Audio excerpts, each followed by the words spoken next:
எங்கே இதில் ஒரு வேரியபிள் இருக்குது. இது தொழில்நுட்பத்தினால அதுக்கு மேலே சொல்லலை.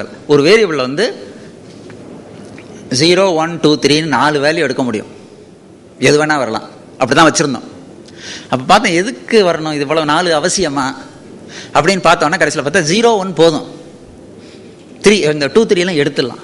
இப்போ 4ல் வந்து 2 கட் பண்ணியாச்சுன்னா 0, 1ன்னு வச்சுட்டு மாற்றினேன். எல்லாத்தையும் நிறைய மாற்ற வேண்டியது 90% திருப்பி மாற்றினோம். ஆனால் இன்றைக்கு என்ன ஆச்சுன்னா அதனால நிறைய இது சிம்பிளிஃபை ஆச்சு. ஒரு இடத்துல மாற்றம், ஒரு இடத்துல சிம்பிளிஃபை பண்ணால் நிறைய இடத்துல சிம்பிளிஃபை ஆச்சு. இப்போ வந்து என்னன்னா கணிப்பொறியில் வேலை பண்ணுறதை விட அந்த முதல்ல வேலை பார்த்ததை விட இப்போ கிட்டத்தட்ட 4ல் 1 பங்கு வேலை, 1 பங்கு டைம் தான் எடுக்குது. இப்போ எதுக்குன்னா அந்த சிம்பிளிசிட்டி. ஒரு சமயத்தில் 0லேருந்து 3 வரைக்கும் எடுக்கிறத நான் இப்போ வந்து அதெல்லாம் வேணாம், 0 அல்லது 1 தான் எடுக்கணும்னு சொல்லி மாற்றினதுனால 4ல் 1 பங்கு டைம் தான் எடுக்குது. இப்போ வந்து 1, 2, 3 சொல்கிறதுக்குள்ளே வந்து இப்போ என்னுடைய செல்ஃபோனில் வருது. இப்போ எது சொல்ல வரேன்னா அந்த எளிமை.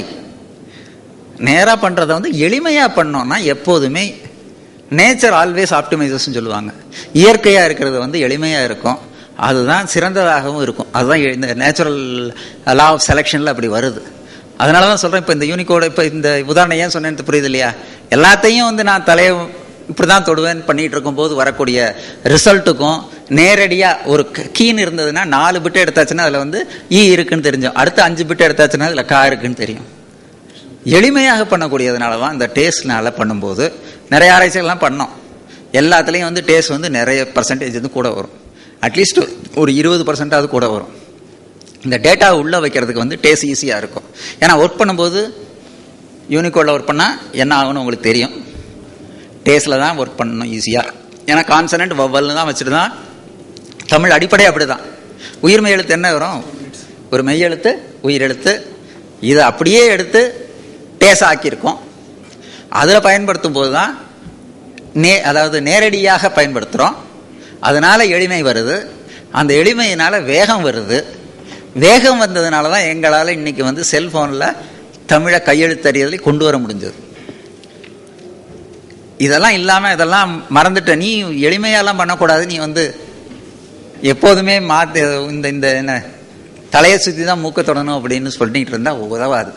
அதனால் நேச்சுரல் லாங்குவேஜ் ப்ராசஸுக்கு என்னை பொறுத்தளவில், ஏன்னா நான் இதில் வந்து ஸ்பெல் செக்லாம் பண்ணி எனக்கு கொஞ்சம் இருக்க அனுபவத்தை வச்சு சொல்கிறேன். இனி வருங்காலத்தில் இந்த ஸ்பெல் செக் இதெல்லாம் தான் அடிப்படை வரும். பிச்சு மார்ஃபாலஜிக்கல் அனாலிசிஸ்லாம் சொல்லுவாங்க. இதுதான் அடிப்படை. ஒரு வார்த்தை என்னன்னு தெரிஞ்சுக்கிறது தான் அடிப்படை. வந்தவனைங்கிறதுல வந்து என்ன இருக்குன்னு பொருள் தெரிஞ்சுக்கிறது தான் அடிப்படை. இன்னும் பண்ண ஆரம்பிக்கலை, நம்ம கொஞ்சம் தான் பண்ணிகிட்டு இருக்கோம். அது அடுத்த நிலைக்கு போகும்போது இந்த காலை கட்டி போட்டு நீ ரேஸ் போடுன்னு ரேஸில் போடுன்னா நடக்காது. நம்ம மொழி வந்து என்றைக்குமே முன்னுக்கு வர முடியாது. நார்மலாக நான் இப்போ 2 காலாலையும் தான் ஓடுவேன், இப்படி தான் ஓடுவேன்னு சொன்னால் தான் நடக்கும். அதனால் என்னுடைய இது வந்து இந்த டேஸை வச்சுட்டு நீங்கள் நேச்சுரல் லாங்குவேஜ் பண்ணிங்கன்னா உங்கள் ஸ்டூடெண்ட்ஸ் ஏதோ ப்ராஜெக்ட் பண்ணும்போது பண்ணாங்கன்னா அது சீக்கிரமாக வேலை செய்யும். இல்லைன்னா இது மாதிரி 1.5 பங்கு நேரம் 2 பங்கு நேரம்லாம் எடுக்கலாம். இதுதான். அதனால் நாளைய நோக்கில் பார்க்கும்போது இன்றைய நோக்கில் சொல்லலாம். இப்போ வந்து அடோபி இன்னொரு 10 வருஷத்தில் அவர் மனசு வச்சார்னா ஒரு 15-20 வருஷத்தில் கொண்டு வந்துடலாம் யூனிகோட. அவர் பண்ணிடுவார். அந்த ப்ராப்ளம் கூட சால்வ் ஆகலாம். இந்த காம்பனண்ட்டுக்காரர் ஒரு 50 வருஷம் கழிச்சு சரி தொலைஞ்சு போகுது, தமிழுக்கு நம்ம பண்ணுவோம், சேவை பண்ணுவோம்னு பண்ணலாம், ப்ராப்ளம் சால்வ் ஆகிடும். ஆனால் NLP ப்ராப்ளம் சால்வ் ஆகாது. ஏன்னா இது வந்து இன்ஹரண்ட் ப்ராப்ளம். அதில் வந்து ஒரு அடிப்படை கருத்தை வச்சு பண்ணக்கூடியது. என்றைக்குமே அந்த யூனிகோடால் சால்வ் பண்ண முடியாது. அதனால் அந்த கோடை வச்சுட்டு நேச்சுரல் லாங்குவேஜ் ப்ராசஸிங் பண்ணால் அந்த டிஃப்ரென்ஸ் தெரியும். இந்த ஸ்பெல் செக் பண்ணுறதுக்கு எவ்வளோ நேரம் ஆகுது, இது இந்த சாஃப்ட்வேர் என்ன பண்ணுதுங்கிறது நேரம் ஆகுதுன்னு தெரியும். ஸோ வெளியே வந்து யூனிகோடாக இருந்தாலும் ஒரு ப்ரொஃபஸர் தேவசுந்தரமே ஒரு மீட்டிங்கில் சொன்னார், ஆமாங்க நான் யூனிகோடை தான் பயன்படுத்துகிறேன், ஆனால் அந்த வார்த்தையை எடுத்துகிட்டு உடனே நான் வந்து மாற்றிடுவேன். அதுக்கப்புறம் யூனிகோடு கிடையாது. உள்ளே பண்ணுறது பூரா கான்சனன்ட் வவல் தான். அந்த பேராக எடுத்தோடனே டக்குன்னு ஒன்று எடுத்தோம் முடிஞ்சதுன்னு இருக்கும். அப்படி தாங்க நாங்கள் பண்ணுவோம். கடைசியில் உனக்கு யூனிகோடில் வேணுமா மாற்றி கொடுத்துருவோம். இதுதான் பண்ண முடியும் நடைமுறை. அப்போ தான் வேகமாக நடக்கும்னு சொல்லி என்னுடைய உரையை முடிச்சுக்கிறேன். நன்றி, வணக்கம். நன்றி கிருஷ்ணமூர்த்தி. ரொம்ப அழகாக எல்லோருக்கும் புரியும்படியாக, யாருக்கும் புரியாத தொழில்துறை பட் இருந்தாலும் எல்லோருக்கும் புரியும் வகையில் கூறினீர்கள். ஐ திங்க் கொஷின் அண்ட் ஆன்சர்ஸை லாஸ்ட் அடுத்த ப்ரெசன்டேஷனுக்கு பிறகு வைத்து இவர் தமிழ் விர்ச்சுவல் யூனிவர்சிட்டியிலும் டெபுடேஷன் பேசிஸில் வேலை செய்திருக்கிறார். தமிழில் மிகவும் ஆர்வம் உள்ளவர். இவருடைய ஆர்வம் எந்த அளவுக்கு என்றால், இன்றைக்கு காலையில் செம்மொழி மகாநாட்டில் இண்டஸ் ஸ்கிரிப்டை டெசிஃபர் பண்ணி ஒரு ஆராய்ச்சி கட்டுரை சப்மிட் பண்ணி அதுக்கு பெரும் வரவேற்பை பெற்றிருக்கிறார். அதனுடைய முடிவையும் அறிவித்து கேட்டு பலரும் அவரை பாராட்டியிருக்கிறார்கள். அது எவ்வளோ பெரிய கஷ்டமான வேலை என்று தெரியும். தமிழ் இண்டஸ் ஸ்கிரிப்ட் உயிர்மை, தமிழ் உயிர்மை எழுத்துக்களையும் பழம் கன்னட எழுத்துக்களையும் சார்ந்து இருக்கிறது என்பது அவருடைய தமிழ் ஆராய்ச்சியின் முடிவு. அதற்காக அவருக்கு கைதட்டி ஆரவாரம் அளிக்கலாம் நினைக்கிறேன். திரு ஸ்ரீனிவாசன் அவர்கள். உங்கள் எல்லோருக்கும் இவ்வைக்கு என் வணக்கத்தை தெரிவித்துக் கொள்கிறேன். Transliteration schemes for Tamil to Roman, Roman to Tamil characters, இதுதான் என்னுடைய தலைப்பு. கட்டுரை ஆங்கிலத்தில் இருக்கும், அங்கே நான் வாசிக்கிறேன், உங்களுக்கு தமிழ்லேயே விவரிக்கிறேன். இது பெரிய விஷயம் இல்லை. என்னங்க நிறைய பேர் வேலை பண்ணிட்டு இருக்காங்க அந்த காலத்துலேருந்து அப்படி கேட்பீங்க.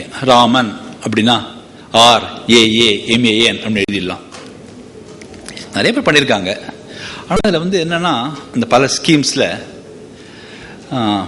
பொருள் சொல்லிடுறேன். Here a machine translation scheme is proposed to map the random striking on a Tamil keyboard to Roman equivalent, and Roman மெஷினில் நீங்கள் டைப் அடித்தா தமிழ் வரணும். அதே மாதிரி தமிழ் அடித்தா இங்கிலீஷில் வரணும். இதுதான் தேவையானது. இதுக்கு என்னுடைய இது வரைக்கும் உள்ள டிரான்ஸ்லேட்டேஷன் ஸ்கீமில் உயிரெழுத்துக்கு தனியாக கோடு அமைக்கல அவங்க. அதாவது இந்த துணை எழுத்துக்கும் உயிரெழுத்துக்கும் ஒரே மாதிரி போட்டு விட்டுருக்காங்க. இப்போ இந்த உலக அளவில் இந்த டிரான்ஸ்லேட்டேஷன் ஸ்கீம் அதுக்கு 4 ஸ்டாண்டர்ட்ஸ் இருக்குன்றாங்க. Madras university Tamil lexicon scheme அப்படின்னு ஒன்று இருக்குது. லைப்ரரி ஆஃப் காங்கிரஸ் ஸ்கீம்னு ஒன்று இருக்குது. யூனிவர்சிட்டி ஆஃப் கோலோன் அப்படின்னு ஒரு ஸ்கீம் இருக்குது. ஐட்ரான்ஸ் அப்படின்னு ஒரு ஸ்கீம் இருக்குது. இந்த ஐட்ரான்ஸ் இந்தியாவுடைய எல்லா மொழிகளுக்குமே பயன்படுற மாதிரி. தெலுங்கு சொல்லணும், ஆனால் இங்கிலீஷ் நிறைய பேருக்கு டைப்ரைட்டர் அடிக்கும்போது தடவுவாங்க பாவம். அந்த மாத்திரை எங்கே இருக்குது, கூ எங்கே இருக்குது அப்படின்னு. இங்கிலீஷ் அடிச்சு வச்சுங்க, அந்த 26 எழுத்துல சௌரியமாக போயிடும். கன்னடக்காரன் இங்கிலீஷ் அடிக்கணும், தமிழ்காரன் இங்கிலீஷ் அடிக்கணும். அது மாதிரி பண்ணுறதுக்காக இந்த ஐட்ரான்ஸ் வந்துச்சு. இப்போ வெளிநாட்டில் உள்ளவங்களுக்கு என்ன பெரிய பிரச்சனைனா, வீட்டில் தமிழ் பேசுவாங்க, ஆனால் குழந்தைங்களுக்கு தமிழ் எழுத்து தெரியாது. பாட்டிக்கு லெட்டர் எழுதணும், சரி நீங்கள் இங்கிலீஷில் எழுத்துல எழுதுமா, நான் அனுப்பிச்சிடுறேன் அப்படின்னு. ஸோ தமிழையே இங்கிலீஷ் எழுத்துல ஆங்கில எழுத்துல எழுதி அனுப்புவாங்க. ஸோ இந்த மாதிரி தான் பயன்படுத்துகிறாங்க அவங்க. அங்கே அந்த ஆ தமிழில் அந்த அணில் எழுதும்போது ஒரு தனியாக போடுறோம். அந்த குழந்தைங்க என்ன பண்ணுவாங்க, அதுக்கும் ஸ்மாலியை தான் போடுவாங்க. காதல் அப்படி வரும்போது அந்த துணைக்கால வரும்போது அதுக்கும் ஸ்மாலியை போடுவாங்க. இது சில சமயங்களில் இதுக்கு யூனிஃபார்ம் கொண்டு வரணும். தமிழில் எப்போ ஒரு எழுத்து இருக்கோ அதே மாதிரி ஆங்கிலத்தில் எழுதும்போது தனி எழுத்து வரணும். அப்புறம் அந்த கல்வெட்டுக்கள்லாம் இருக்குது பார்த்தீங்களா, அதெல்லாம் அதே மாதிரி ஆங்கிலத்தில் கொண்டு போனோம் வச்சுக்கோங்க. அங்கே 2 துணைக்கால் பக்கத்தில் வச்சுக்க தப்புது, ஆனால் அதை காட்டணும். இந்த மாதிரி ஒரு தேவைகள் இருக்கும்போது என்ன பண்ணுறது அப்படிங்கிற எனக்கு ஒரு எண்ணம் வந்துச்சு. இது வரைக்கும் உள்ள ஸ்கீமில் யாரும் இந்த உயிரெழுத்துக்கள் தனியாகவும் துணை எழுத்துக்கள் தனியாகவும் கையாளலை அப்படிங்கிற எண்ணம் வந்துச்சு. அதுக்கப்புறம் ஆங்கிலமே தெரியாதியா எனக்கு, ஆனால் ஆங்கிலம் நான் அதெல்லாம் வாசிக்கணும். நான் 4ஆம் கிளாஸ் தான் படிச்சிருக்கேன். எனக்கு தமிழ்